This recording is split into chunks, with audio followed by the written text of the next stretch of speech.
Hello everyone, আসসালামু আলাইকুম। সবাই কেমন আছেন? আশা করি যে যেখানে আছেন ভালো আছেন। আলহামদুলিল্লাহ আমি ভালো আছি। তো আজকে আমি এমন একটা মজার রান্না দেখাবো যেটা আমার দেশীয় রান্না। আর এই মাছটা নিশ্চয় আমার দেশের মানুষরাই চিনবেন। মাছটা পেয়ে আমি আর হাতছাড়া করিনি। তো অনেক অনেক বছর পর আমি এই মাছটা পেয়ে আমি নিয়ে এসেছি।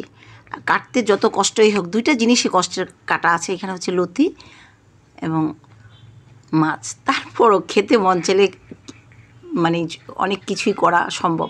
তো এখানে আমি গুঁড়ো মরিচকে ভিজিয়ে রেখে একটু বাটা মরিচের মতো করে এখানে কিন্তু লবণ আর রসুন দিয়ে আমি ভিজিয়ে রেখেছিলাম। তারপরে 1-1.5 চামচ পরিমাণ দিয়ে দিচ্ছি, একটু বেশি পরিমাণে লাগবে। আর এটা দেশীয় ঝাল, খুব একটা ঝাল নেই, দেখতে যদিও লাল মনে হচ্ছে কিন্তু কোনো ঝাল নেই। আর এটাকে আমাদের দেশে মাছ পাতোড়া বলে। এই হচ্ছে সিরিং মাছ, যেটা দুই ধরনের পাওয়া যায়। একটা হচ্ছে ফুল সিরিং আর একটা হচ্ছে কি সিরিং, এটা আমার জানা নেই।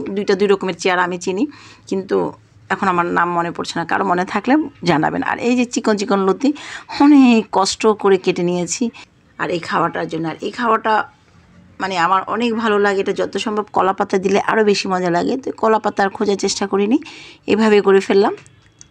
দেখেন বাটা মরিচ দিয়ে করাতে কতটা সুন্দর আসছে। আজ এই পর্যন্তই। সবাই ভালো থাকবেন। আল্লাহ হাফেজ।